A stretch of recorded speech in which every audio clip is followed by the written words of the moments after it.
buenos días, muy buenas tardes, muy buenas noches. Espero que se encuentren muy bien en sus hogares y el día de hoy estamos presentes aquí para la clase número 3 del módulo 3. Pero, ojo, esta clase número 3 viene con segunda parte. El día de hoy vamos a ver la primera parte, que va a ser desde el gobierno de Eduardo Frei Montalva en 1964 a 1970. Vamos a ver la reforma agraria, vamos a ver las transformaciones, vamos a ver el proyecto de revolución en libertad, etc. Pero también vamos a ver el gobierno de Salvador Allende con la unidad popular, ¿cierto? Y en la vía chilena al socialismo entre 1970 y 1973. Todo esto para culminar en el golpe de estado del 11 de septiembre de 1973 a manos de Augusto Pinochet y las Fuerzas Armadas. Por lo tanto, vamos a hacer el análisis histórico de este periodo y espero que pongan atención y desde ahora ya.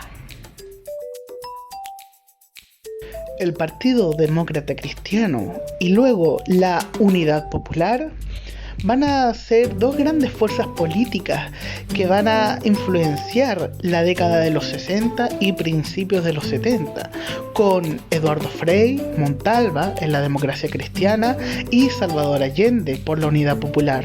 Todas estas van a transformar el Chile de la época. Proyecto Demócrata Cristiano.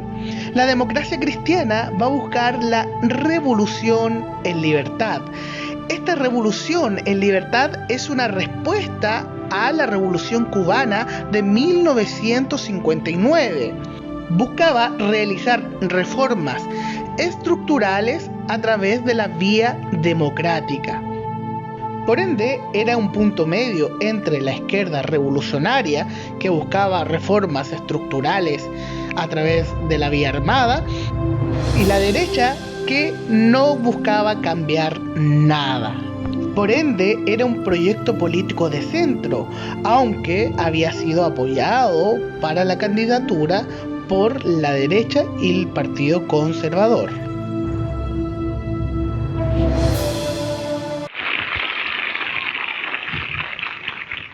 Haremos una reforma agraria para que el campesino llegue a la propiedad de la tierra.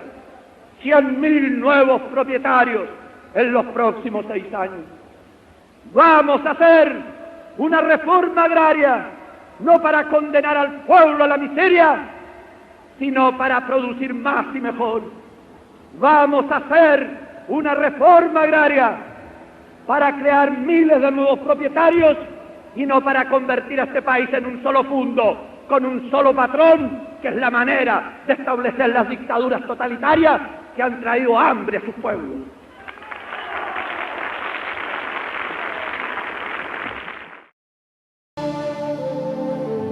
Uno de los proyectos más significativos de la democracia cristiana es la reforma agraria. Esta reforma agraria va a buscar entregar la tierra para el que la trabaja, o la tierra va a ser entregada al trabajador campesino. Todo esto para favorecer la producción, mejorarla, modernizarla y aumentar el nivel de vida del campesinado chileno, que hasta ese entonces todavía se encontraba con un sistema económico muy similar al colonial. De esta manera se va a crear el CORA, o la Corporación de Reforma Agraria, y este va a ser el organismo encargado de evaluar y dividir los territorios o los terrenos. Para ello, ¿cierto?, va a expropiar a la tierra, y obviamente todos los que tenían más de 80 hectáreas iban a ser expropiadas. A los antiguos dueños de la tierra expropiada se le iba a dar un pequeño pago al contado y también bonos para ser cobrados a largo plazo.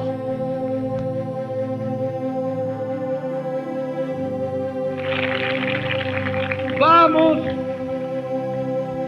a construir el desarrollo económico de Chile. Vamos a hacer, muchachos del norte, una audaz política minera para que refinemos, fundamos, industrialicemos el cobre y el hierro chileno, y para que el interés de Chile, representado por el Estado chileno, sea el que diga siempre la palabra directora respecto al comercio, respecto al destino y a las condiciones en que se van a trabajar los productos chilenos en nuestro país.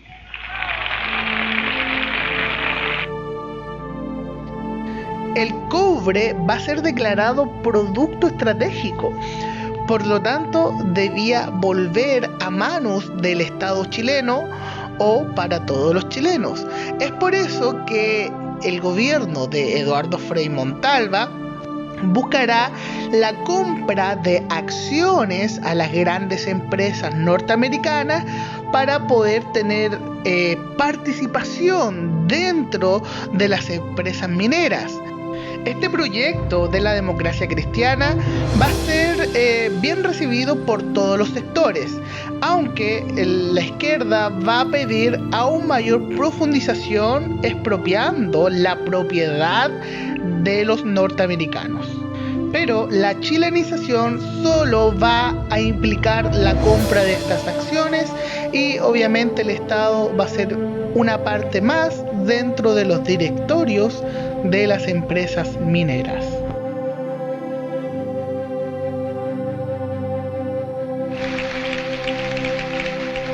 ¡Viva México! ¡Viva Chile! ¡Viva Latinoamérica unida! Hay jóvenes viejos y viejos jóvenes, y en estos me ubico yo. Esos jóvenes viejos no se preguntan cuántas viviendas faltan en nuestros países, y a veces ni en su propio país. Hay muchos médicos que no comprenden que la salud se compra y que hay miles y miles y miles de hombres y mujeres en América Latina que no pueden comprar la salud. De igual manera que hay maestros que no se inquietan que haya también cientos y miles de niños y de jóvenes que no pueden ingresar a las escuelas. En América Latina hay más de 30 millones de cesantes absolutos y la cifra se eleva por sobre 60 millones, tomando en consideración aquellos que tienen trabajos ocasionales. Para que termine esta realidad brutal, se requiere un profesional comprometido con el cambio social. Se necesitan profesionales que no busquen engordar en los puestos públicos, en las capitales de nuestras patrias.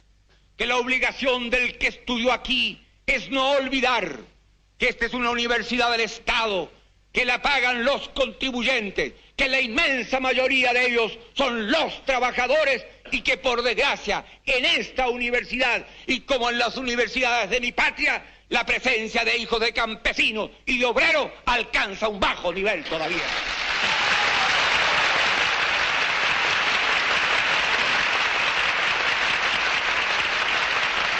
La juventud tiene que entender, y nosotros en Chile le hemos dado un paso trascendente.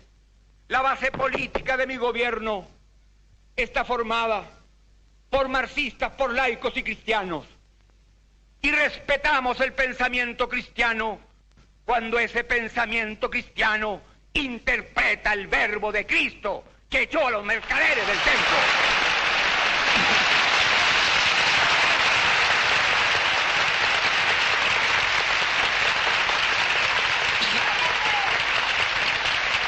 Los marxistas conjugamos una misma actitud y un mismo lenguaje frente a los problemas esenciales del pueblo.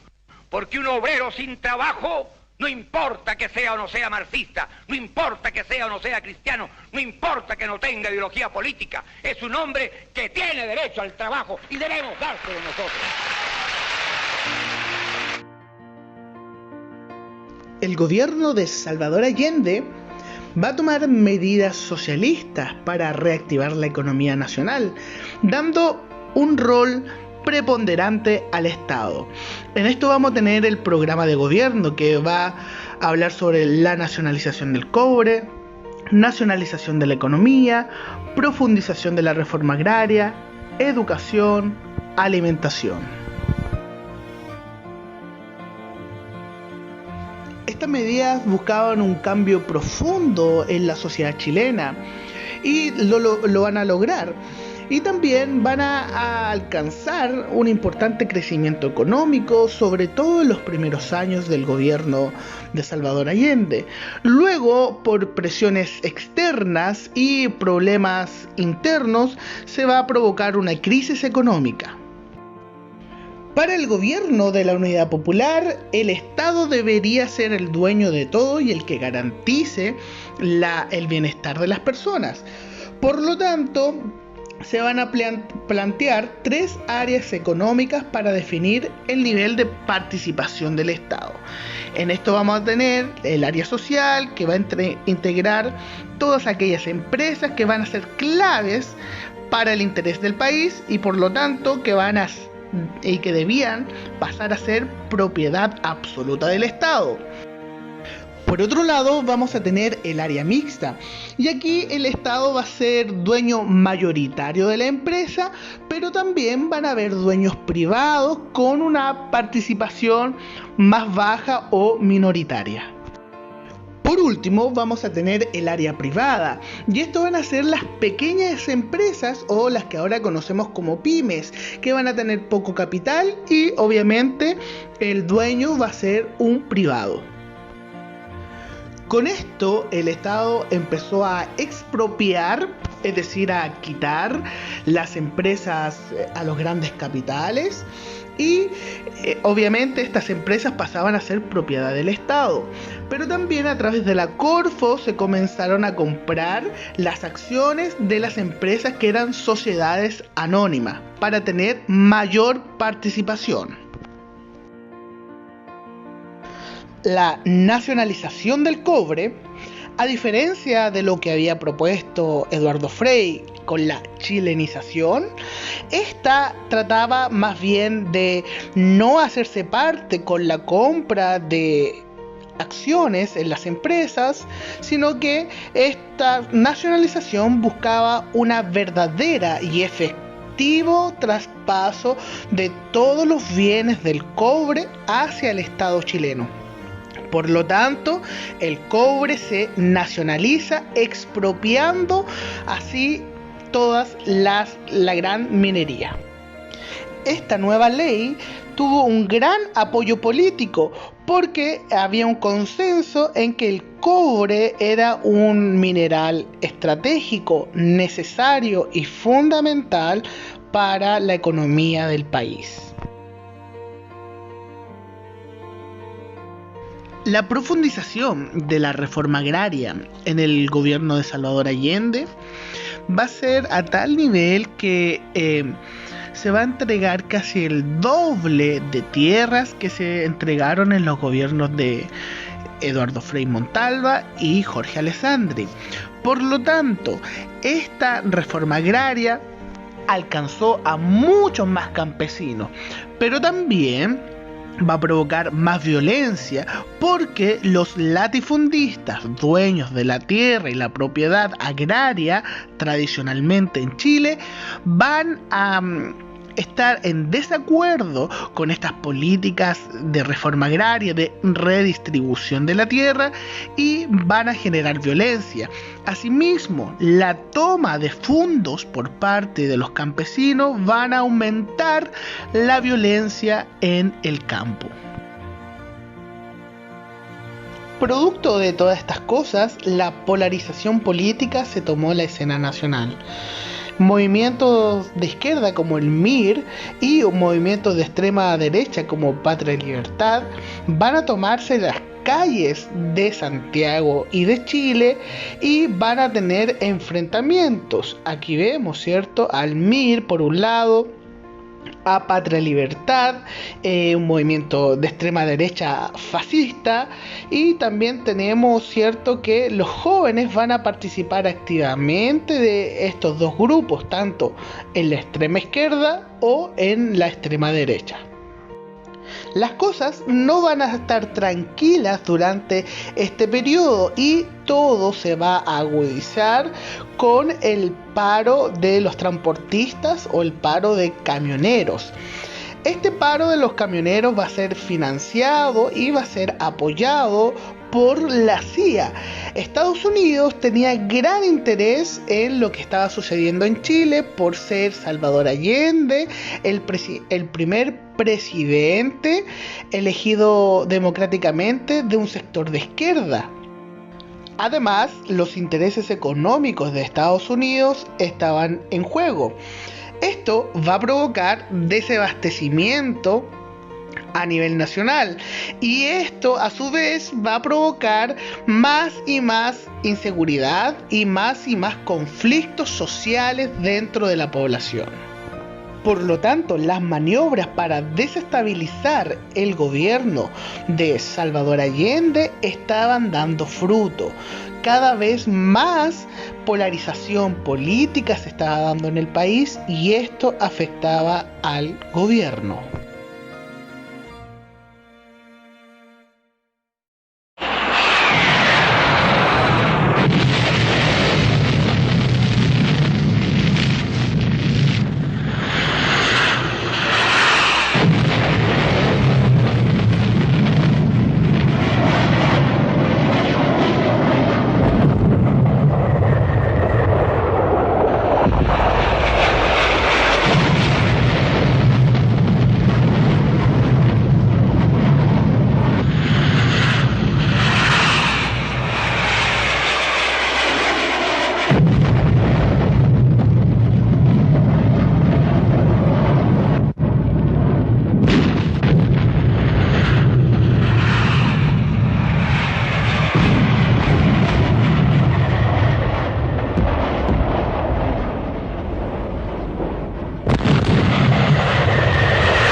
A pesar del bombardeo, los defensores del palacio resisten 3 horas.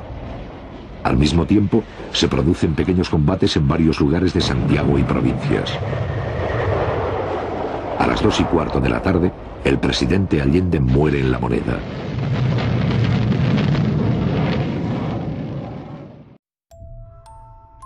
Y luego de la rendición de las personas que estaban en La Moneda, se establece en Chile una junta militar con los 4 jefes de las Fuerzas Armadas de Chile, tanto el Ejército, la Marina, la Aviación y Carabineros. Narrar brevemente, I will tell you very shortly, lo sucedido, what has happened, en los últimos 10 días, in the last 10 days.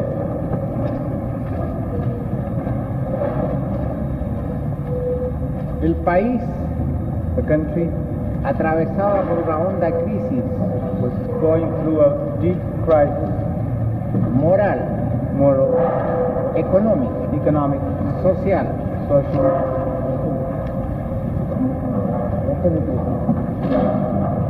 Prácticamente el gobierno llevaba al caos a la nación.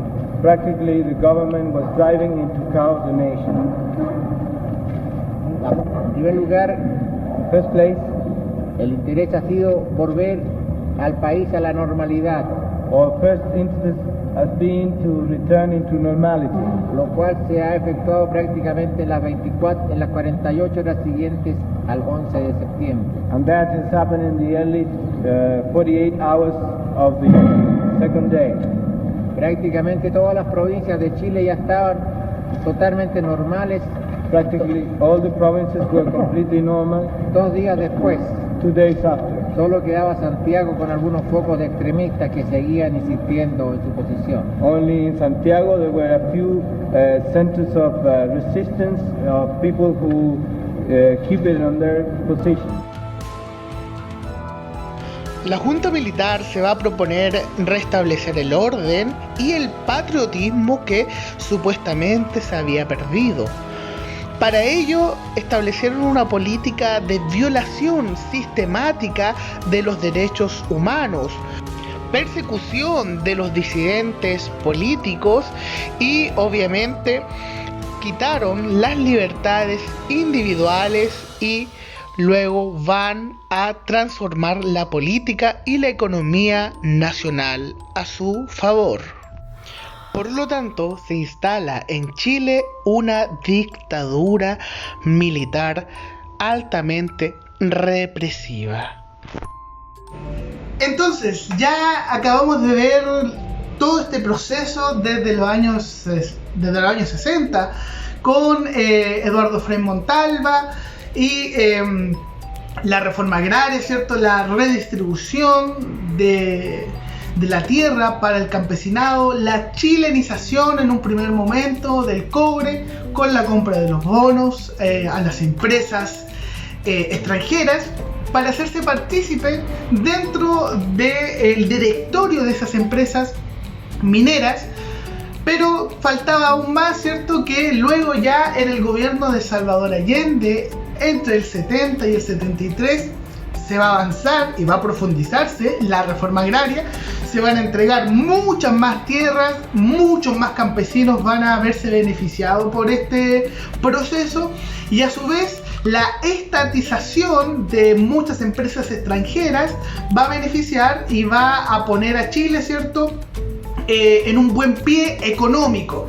Esto también causa que ya no exista una chilenización del cobre, sino que ahora estaríamos hablando más bien de una nacionalización.